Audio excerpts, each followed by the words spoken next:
প্রিয় মানুষটির আচরণের পরিবর্তন যখন সহ্যসীমা ছাড়িয়ে যায় তখন মনের ভেতর এক পাহাড় সমান প্রশ্ন আর হাহাকার জমা হয়। আপনাদের অনেকেরই বুকের ভেতর একই হাহাকার, আমার পার্টনার কেন আমাকে ইগনোর করছে, কেন এখন আর আগের মতো সম্মান পাই না, সম্পর্কের শুরুতে তো সব কিছু স্বপ্নের মতো ছিল, তবে এখন কেন সে আমাকে বুঝতেই চাইছে না। এই পরিস্থিতিটা আসলে এক ধরনের মানসিক গোলকদাধা। আজকের আলোচনায় আমরা এই বিষণ্ণ পরিস্থিতির গভীরে যাওয়ার চেষ্টা করব এবং বোঝার চেষ্টা করব কিভাবে এই জটিল অবস্থা থেকে উত্তরণ সম্ভব। কেন দূরত্ব তৈরি হচ্ছে, মূল কারণ অনুসন্ধান। যখন আপনার সঙ্গী আপনার থেকে দূরে যেতে চায় বা আপনার সান্নিধ্য এড়িয়ে চলে, তখন প্রধানত দুটি কারণ থাকতে পারে। এক, সঙ্গীর নিজস্ব কমফোর্ট জোন এবং মানসিক পরিবর্তন। প্রথম কারণটি বেশ বেদনাদায়ক হতে পারে। অনেক সময় দেখা যায় আপনার সঙ্গী সম্পর্কে থেকেও নিজের এক আলাদা কমফোর্ট জোন বা স্বস্তির জায়গা তৈরি করে নিয়েছে। এর মানে হতে পারে সে আপনার অগোচরে অন্য কারোর প্রতি আকৃষ্ট হচ্ছে বা নতুন কোনো ইমোশনাল কানেকশন তৈরি করেছে। মনোবিজ্ঞানের ভাষায় মানুষের মনোযোগ বা অ্যাটেনশন যখন অন্য কোথাও বিনিয়োগ করা হয়, তখন পুরনো সম্পর্কের প্রতি আগ্রহ কমে যাওয়াটাই স্বাভাবিক। এমনও হতে পারে যে তার জীবনে নতুন কিছু মানুষ বা বন্ধু এসেছে যাদের সান্নিধ্য সে আপনার চেয়ে বেশি উপভোগ করছে। নতুনত্বের প্রতি এক ধরনের অন্ধমোহ কাজ করায় সে আপনার দীর্ঘদিনের ভালোবাসা আর আবেগকে তুচ্ছ মনে করতে শুরু করেছে। অনেক মানুষ আছে যারা জীবনের ছোটোখাটো পরিবর্তনেই খেই হারিয়ে ফেলে এবং নতুনত্বের জোয়ারে ভেসে গিয়ে পুরনো সম্পর্ক বা স্মৃতিকে অবলীলায় ভুলে যেতে পারে।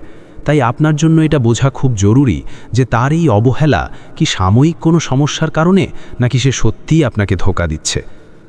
2, আপনার নিজের অজান্তে করা ভুল। সবসময় যে অন্য পক্ষই দায়ী থাকে তা কিন্তু নয়। কখনো কখনো আমরা নিজেরাই আমাদের অজান্তে এমন কিছু আচরণ করি যা সঙ্গীকে দূরে ঠেলে দেয়। হয়তো আপনি তাকে অতিরিক্ত নিয়ন্ত্রণ করার চেষ্টা করছেন, সারাক্ষণ কল বা মেসেজ দিয়ে তার ব্যক্তিগত পরিসরে বাধা দিচ্ছেন, কিংবা তুচ্ছ কারণে মিথ্যা বলছেন। অতিরিক্ত অধিকার বোধ মাঝে মাঝে সঙ্গীর কাছে অসহ্য যন্ত্রণার মতো মনে হতে পারে। তাই আত্মসমালোচনা করাও এই সময় খুব প্রয়োজন। একটি বাস্তব কাহিনীর দিকে তাকালে বিষয়টি আরও স্পষ্টভাবে বোঝা যাবে। এক ছেলে আর এক মেয়ের গভীর প্রেমের সম্পর্ক ছিল। প্রথম একটি বছর তাদের সময়গুলো যেন ডানা মেলে উঠছিল, কিন্তু 1 বছর পার হতেই ছেলেটির মধ্যে এক অদ্ভুত পরিবর্তন এলো। সে ধীরে ধীরে মেয়েটিকে এড়াতে শুরু করলো। মেসেজ দিলে উত্তর আসে না, ফোন দিলে কথা সংক্ষিপ্ত করার জন্য অস্থিরতা। এই ছোট ছোট চিহ্নগুলো মেয়েটির নজরে পড়ল। আপনি যখন কাউকে মন দিয়ে ভালোবাসবেন, তখন তার সামান্য অবহেলাও আপনার চোখে পড়ার কথা। মেয়েটি অনেক অনুনয় করল, কাঁদতে কাঁদতে ছেলেটিকে বোঝানোর চেষ্টা করল, কিন্তু ফল শূন্য। পরে জানা গেল ছেলেটি নতুন এক সম্পর্কে জড়িয়েছে। এখানে একটি নিষ্ঠুর সত্য আমাদের মেনে নিতে হবে। যখন কেউ অন্য কারোর জন্য মনে জায়গা করে নেয়, তখন আপনার চোখের জল বা আত্মত্যাগ তার কাছে কেবল বিরক্তির কারণ হয়ে দাঁড়ায়।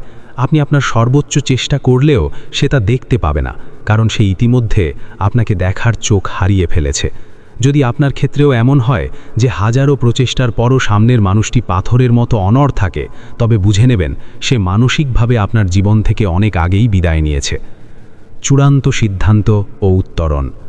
জীবনকে ছোট ভাববেন না। যদি দূরত্বটা সামান্য ভুল বোঝাবুঝির কারণে হয়, তবে তা আলোচনার মাধ্যমে মিটিয়ে নেওয়া সম্ভব।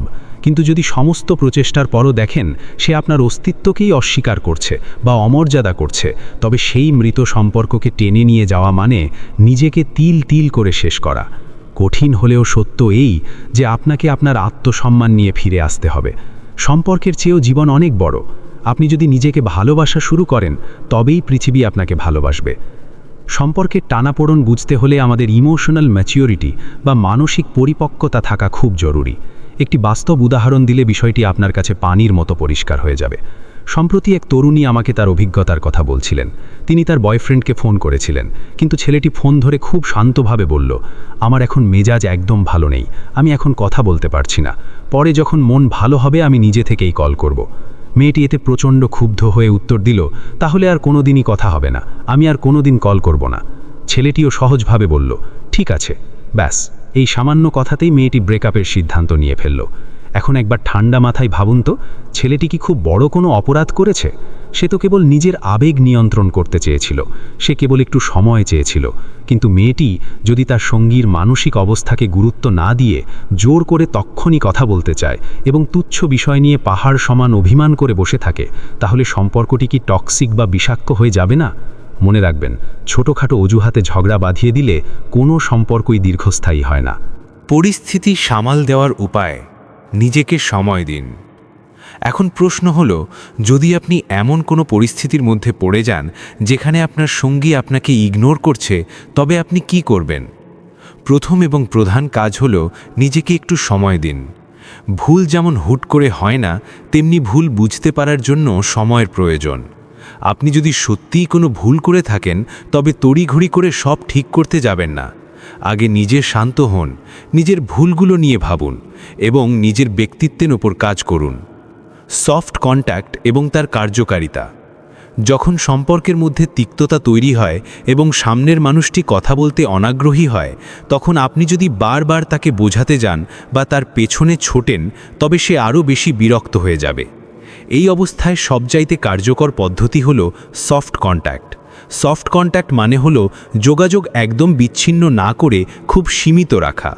যেমন মাঝে মাঝে কেবল কেমন আছো, শুভ সকাল বা শুভ রাত্রির মতো সাধারণ বার্তা পাঠানো। যে বিষয় নিয়ে ঝগড়া হয়েছে সেই পুরনো কাসুন্দি বারবার ঘাটবেন না। এভাবে 15 থেকে 20 দিন বা 1 মাস নিজেকে সময় দিন। নিজেকে মানসিকভাবে শান্ত এবং উন্নত করুন। এই বিরতিটুকু আপনাদের দুজনকে নতুন করে ভাবার সুযোগ দেবে। যদি সে পুরোপুরি অবহেলা করে, নো কন্ট্যাক্ট রুল এবং তার কার্যকারিতা: অনেকেই প্রশ্ন করেন, যদি সে আমার মেসেজ সিনই না করে কিংবা সব জায়গা থেকে ইগনোর করে, তবে কি করব?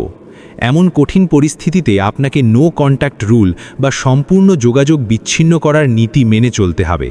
অন্তত 7 থেকে 10 দিন তার সাথে কোনো ধরনের যোগাযোগ করবেন না। সমস্যা যদি গভীর হয়, তবে 15 থেকে 20 দিন বা 1 মাস নিজেকে গুটিয়ে রাখুন। এই সময়ের মধ্যে যদি সে নিজের ভুল বুঝতে পেরে ফিরে আসে, তবে ভালো। আর যদি 1-2 মাস চেষ্টা করার পরও তার মধ্যে কোনো হেলদলও না দেখা যায়, তবে বুঝে নিতে হবে সে আপনাকে আর তার জীবনে চাইছে না। হয়তো তার জীবনে নতুন কেউ এসেছে কিংবা সে আপনার প্রতি মায়া কাটিয়ে ফেলেছে। সত্যকে আলিঙ্গন করুন এবং সামনে এগিয়ে যান। একটি তিক্ত কিন্তু বাস্তব সত্য হলো, যদি কারো মনে অন্য কেউ জায়গা করে নেয়, তবে আপনার চোখের জল বা অনুনয় বিনয় তাকে আপনার কাছে ফিরে আনতে পারবে না। হয়তো আপনি অনেক কেঁদে কেঁদে তাকে একবার ফিরালেন, কিন্তু কয়েকদিন পর সে আবারও সেই আগের মতোই অবহেলা শুরু করবে। কারণ মায়া বা অনুরোধ দিয়ে ভালোবাসা কেনা যায় না। প্রিয় বন্ধুরা, যদি কেউ আপনাকে বারবার অবহেলা করে থাকে, তবে এবার সময় এসেছে তাকে সসম্মানে বিদায় জানানোর। যে মানুষটি আপনার জীবনের অবিচ্ছেদ্য অংশ হওয়ার যোগ্যই নয়, তাকে জোর করে ধরে রাখা নিজের ওপর নিজে জুলুম করার নামান্তর। এই কথাগুলো আপনার জীবনে প্রয়োগ করে দেখুন। মনে রাখবেন, যে চলে যেতে চায় তাকে চলে যেতে দিন, আর যে আপনার পাশে থাকতে চায় তার জন্য নিজেকে আরও উন্নত মানুষ হিসেবে গড়ে তুলুন। নিজের ওপর বিশ্বাস রাখুন, আত্মসম্মান বজায় রাখুন। ভালো থাকবেন। ধন্যবাদ।